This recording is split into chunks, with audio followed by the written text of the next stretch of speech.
여러분과 함께 읽은 우리 본문의 말씀을 가지고 Good News of Great Joy라고 하는 우리 큰 기쁨의 좋은 소식을 여러분과 함께 나누도록 하겠습니다. 우리 예수님의 인생 여정, 33년의 인생 여정은 구유에서부터 시작이 되었고 십자가와 부활로 완성이 되었습니다. 본 회퍼 목사님이 쓰신 말구유와 십자가라고 하는 묵상글에는 다음과 같은 내용이 담겨져 있습니다. 여러분 한번 들어보시기 바랍니다. 복음서는 그리스도를 기다리는 우리에게 두 장소를 지목합니다. 한 곳은 말구유입니다. 말구유는 어떤 곳입니까? 낮은 곳이지요. 춥고 냄새나는 곳입니다. 아무리 가난한 사람이라도 따뜻한 방에서 태어납니다. 말구유는 버림받은 장소입니다. 사람의 장소가 못 됩니다.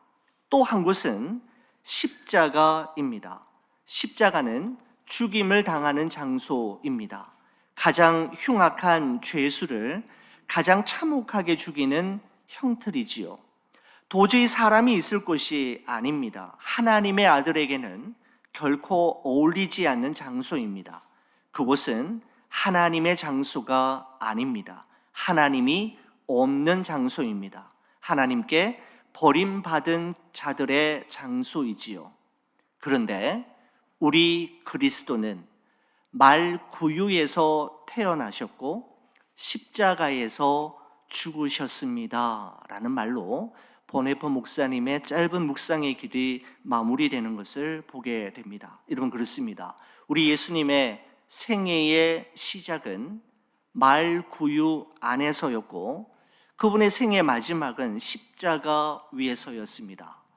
말구유와 십자가는 예수님의 마음이 어떤 마음인지, 그분은 이 세상을 어떤 마음으로 사셨는지를 전형적으로 보여주는 장소인데 바로 자기 부인, 자기 비움, 자기 낮춤의 의미를 가지고 있습니다.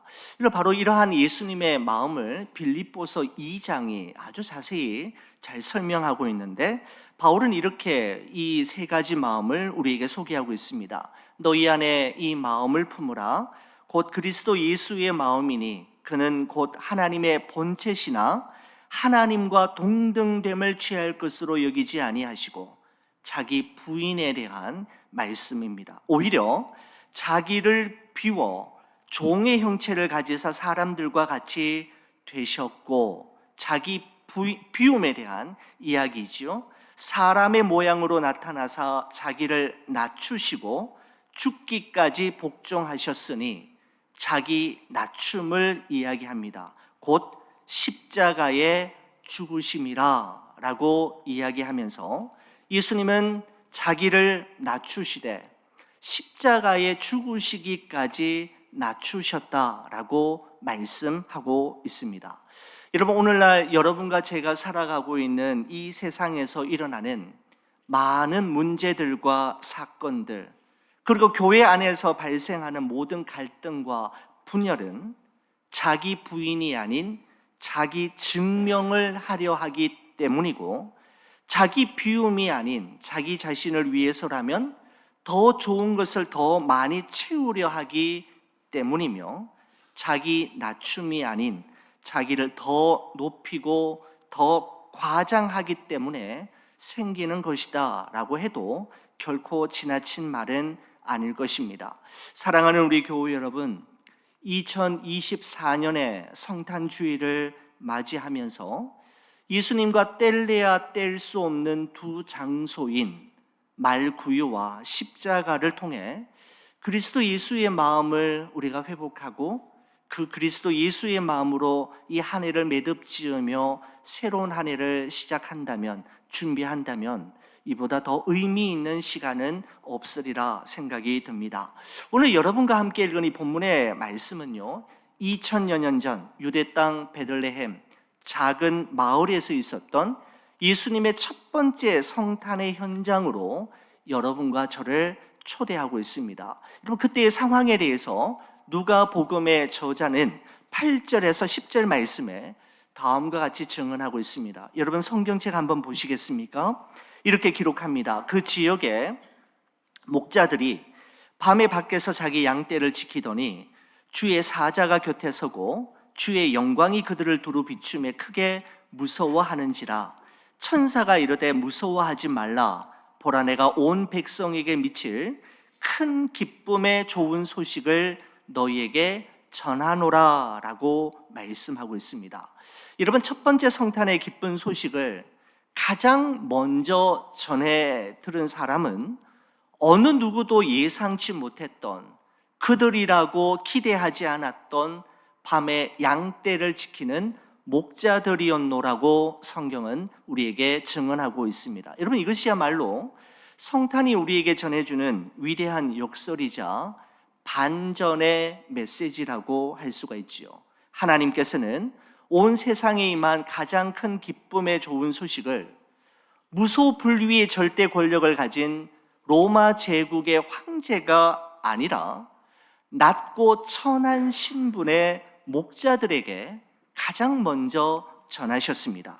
하나님께서는 온 세상의 구원자를 로마 황제 가이사의 아들이 아니라 가난한 목수의 아들인 요셉과 마리아 부부의 아들로 태어나게 하셨습니다. 이것이야말로 성탄이 우리에게 주는 역설이지요. 하나님께서는 온 인류의 메시아를 당시 세계의 중심이었던 로마가 아니라 식민지 국가들 중에 하나인 이스라엘에서 태어나게 하시고, 거룩한 성전이 있는 예루살렘이 아니라 시골 변방에 위치한 어느 누구도 눈길을 주지 않는 베들레헴에서 나게 하셨습니다. 하나님께서는 온 세상의 통치자요 왕 중 왕이신 예수 그리스도를 화려하고 웅장한 궁궐이 아닌 아주 초라하고 비천한 가축의 구유에서 태어나게 하셨던 것이죠. 바로 성탄이 우리에게 주는 대반전과 역설의 메시지가 아닐 수 없습니다. 우리는 이와 같은 사실을 통해서 우리는 하나님께서 기뻐하시는 사람이 누구이며 하나님의 시선과 마음이 머무르는 곳은 어떠한 지점인지를 충분히 파악할 수가 있지요. 저는 이 말씀을 묵상하면서 시인 고은 선생님이 쓴 그 꽃이라고 하는 시가 생각이 났습니다. 이런 시입니다. 내려갈 때 보았네, 올라갈 때 보지 못한 그 꽃이라고 하는 아주 짧은 시이지만 여러분, 성탄의 메시지와 연결이 되어진다라는 생각이 듭니다. 여러분, 그렇습니다. 올라갈 때는 보이지 않는 것, 아니 올라가고 있을 때는 결단코 볼 수 없는 것이 있습니다. 여러분, 하지만 내려갈 때 볼 수 있는 것, 아니 내려가야만 비로소 보이기 시작하는 것이 있지요. 사랑하는 우리 교우 여러분, 올라갈 때 교만하지 않고 내려갈 때 낙심하지 않는 여러분과 제가 되기를 간절히 바랍니다. 올라갈 때나 내려갈 때나 변함없이 한결같이 하나님 한 분 바라보며 올라가기도 하고 내려가기도 하며 풍부에 처하기도 하고 비천에 처할 줄도 알며, 그러므로 예수 그리스도의 모습을 닮아가는 여러분과 제가 되기를 간절히 축원합니다.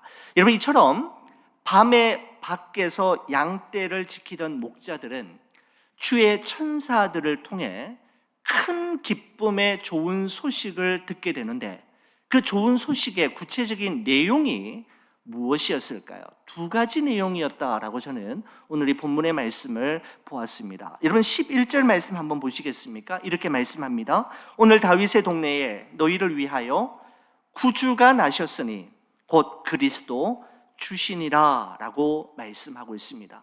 밤에 양떼를 지키던 목자가 들은 그 큰 기쁨의 좋은 소식, 첫 번째는 무엇인가 하면 구주가 나셨다, 구주가 오셨다라고 하는 소식입니다. 여러분, 그래서 성경은 구주가 나셨으니 곧 그리스도 주시니라 라고 우리에게 증언하고 있는 것이죠. 여러분, 예수라고 하는 이름의 뜻은 여호와께서 구원하신다라고 하는 의미를 가지고 있습니다. 그런데 마태복음 1장 21절의 말씀에 보면 여호와께서 구원하시는데 누구를 무엇으로부터 구원하시는지 좀 더 구체적으로 우리에게 설명하고 있습니다. 이렇게 말씀합니다. 아들을 낳으리니 이름을 예수라 하라. 이는 그가 자기 백성을 그들의 죄에서 구원할 자이심이라 하니라라고 말씀하고 있습니다. 예수라고 하는 이름의 구체적인 뜻은 자기 백성을 그들의 죄에서 구원하실 자라는 의미이죠. 이 이름의 뜻을 통해서 우리는 그가 왜 이 세상에 오셨는지, 이 세상에 탄생하신 이유를 충분히 미루어 짐작해 볼 수가 있습니다. 미국의 크리스찬 작가 가운데 로이 레슨이라고 하는 분이 인간에게 가장 필요한 것이라고 하는 주제로 다음과 같은 글을 남긴 것을 본 적이 있습니다. 여러분 한번 들어보십시오.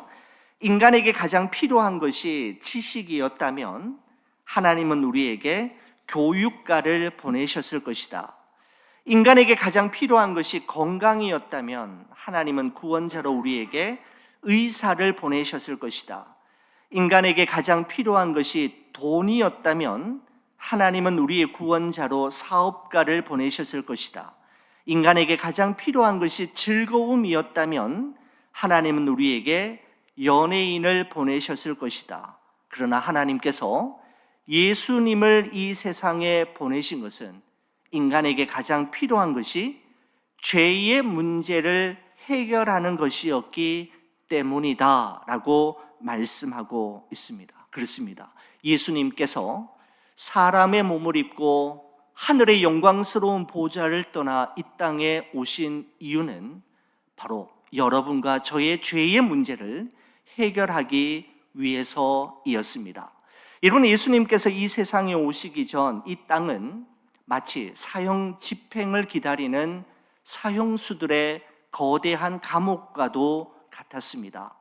사형 집행 날짜만 서로 다를 뿐 어느 누구도 거부할 수 없는 죽음이라는 절망의 그림자가 사람들 위에 짙게 드리워져 있었고, 이 세상에 태어난 모든 사람들은 결국은 한번 반드시 그 죽음의 사형틀 앞에 단두대 위에 올라서야만 했던 운명이었습니다. 여러분, 그런데 바로 이 절망적인 세상에 대반전의 사건이 일어나게 되었는데, 그것은 바로 완전하시고 거룩하신 하나님께서 사람의 몸을 입고 이 세상에 오셔서 우리 대신 십자가에 죽으신 것이었습니다. 이번 C.S. 루이스는 예수님의 탄생을 우리에게 이렇게 증언하고 있습니다. 하나님이 인간 세상 속으로 들어오신 기적 중에 기적적인 사건이 바로 예수 그리스도의 탄생이라고 이야기하고 있는 것이죠. 여러분, 그렇다면 하나님의 아들이신 예수님은 하나님의 모습으로 오시지 않고 왜 사람의 모습으로, 사람의 몸으로 이 세상에 오셨던 걸까요? 여러분, 그것은 사람의 죄를 해결하시기 위해서였습니다. 여러분, 만약에 예수님께서 이 세상에 오신 이유가 강아지나 고양이를 구원하시기 위해서였다면 예수님은 분명 강아지와 고양이의 몸으로 오셨을 것입니다. 여러분, 그런데 예수님께서 사람의 몸으로 이 세상에 오신 것은 바로 사람이 지은 죄, 여러분과 저의 죄를 사하시고 우리에게 영원한 생명을 얻게 하시되 더 풍성히 얻게 하시기 위해 그분은 사람의 몸을 입고 이 땅에 오셨던 것이죠. 사랑하는 우리 성도 여러분, 예수님의 탄생이 온 세상에 임한 가장 큰 기쁨의 좋은 소식인 이유는 우리의 힘으로는 도무지 해결할 길이 없는 죄의 문제를 해결하시고 우리에게 영원한 생명을 주시기 위해 이 땅에 구원자로, 구주로 나셨기 때문입니다. 여러분, 두 번째로 큰 기쁨의 좋은 소식 내용은 무엇이냐면 구주가 나셨는데 그 구주가 우리를 위하여 나셨다라고 하는 바로 이 사실입니다. 여러분, 구주가 나셨어요. 근데 그 구주가 누구를 위해 나셨고 누구를 위해서 십자가에 죽으셨느냐 하면 우리를 위하여라는 사실이 가장 큰 기쁨의 좋은 소식이 된다라는 말씀입니다. 여러분, 그래서 오늘 11절 말씀 다시 보시면 이렇게 되어 있죠. 오늘 다윗의 동네에 너희를 위하여 구주가 나셨으니 곧 그리스도 주시니라 라고 말씀하고 있습니다. 여러분, 여기서 말씀하고 있는 너희라는 것은 1차적으로는 밤에 양떼를 지키던 목자들을 의미하지만 더 나아가서는 성탄을 맞이하는 이 땅 위의 모든 사람들을 의미하며 보다 구체적으로는 지금 이곳에 있는 여러분과 저를 그리고 나를 위하여 구주가 나셨고 예수님께서 오셨다라고 하는 사실이 기쁨의 좋은 소식이 되는 것이죠. 여러분, 성 어거스틴이 그의 책 고백록에서 다음과 같은 기록을 남기고 있는 것을 확인할 수가 있습니다. 전능하시고 좋으신 하나님, 당신이 우리를 돌보아 주실 때는 마치 이 세상에 나 한 사람밖에 없는 것처럼 돌봐주십니다. 또한 모든 사람을 돌보실 때도 꼭 한 사람을 돌보시듯 하십니다 라고 하는 글을 그의 책에 남기고 있는 것을 보게 됩니다. 여러분, 하나님께서 지구상에 60억이 넘는 사람들을 돌보시고 온 우주 만물을 일일이 관여하시려고 한다면 여러분, 얼마나 바쁘시고 얼마나 신경 쓰실 일들이 많으시겠습니까? 여러분, 그런 하나님께서 위대한 업적을 남기는 사람, 위대한 일을 날마다 해나가는 사람들에게 특별한 관심을 가지시고 그들을 돌보신다면 여러분, 그것은 얼마든지 이해할 수 있겠습니다만은 한없이 초라하고 연약하며 실수와 잘못을 밥 먹듯이 하는 나 같은 사람을 마치 이 세상에 나 한 사람밖에 없는 것처럼 사랑하고 돌보실 뿐만 아니라 나를 위해 독생자 예수 그리스도를 이 세상에 보내셨다라고 한다면 여러분, 이게 도대체 말이 되는 이야기이겠습니까? 여러분, 이해가 되시겠습니까? 여러분, 어거스틴이 말한 하나님은 마치 이 세상에 나 한 사람밖에 없는 것처럼 저를 돌보십니다 라고 하는 문장을 읽으면서 하나님께 이런 질문을 했던 기억이 납니다. 하나님, 만약에 말입니다, 이 세상에 나 혼자만 있었어도 예수님을 보내셨을 거예요? 나 혼자만 있다면, 이렇게 많은 사람이 있으니까 그들을 단체로 구원하시기 위해서 보내신다면 말이 되고 긍정이 되지만 나 혼자만 이 세상에 있었다 하더라도 예수님을, 당신의 아들을 보내셨을 거예요? 라고 물었을 때 제 마음속에 이런 마음이 들었습니다. 이 세상에 아무것도 없고 너 혼자만 있었어도 너를 구원하기 위해, 너와 함께 하기 위해 나의 아들을 보내셨을 거야 라고 하는 대답에 하나님의 그 마음에 감동을 받은 적이 있습니다. 여러분, 하나님께서는 여러분과 제가 사랑할 만한 일을 했는지 검토하신 후에 독생자를 보내시기로 결정하신 것이 아닙니다. 예수님께서는 여러분과 제가 구원받을 만한 자격이 있음을 살펴보신 후에 이 세상에 내려오시기로 마음을 먹으신 것도 아니었지요. 로마서 5장은 예수님께서 이 땅에 오실 때 그분의 마음이 어떠하셨는지를 이렇게, 그때 상황을 우리에게 이와 같이 말씀하고 있습니다. 우리가 아직 연약할 때에 기약대로 그리스도께서 경건하지 않은 자를 위하여 죽으셨도다. 우리가 아직 죄인 되었을 때에 그리스도께서 우리를 위하여 죽으심으로 하나님께서 우리에 대한 자기의 사랑을 확증하셨느니라.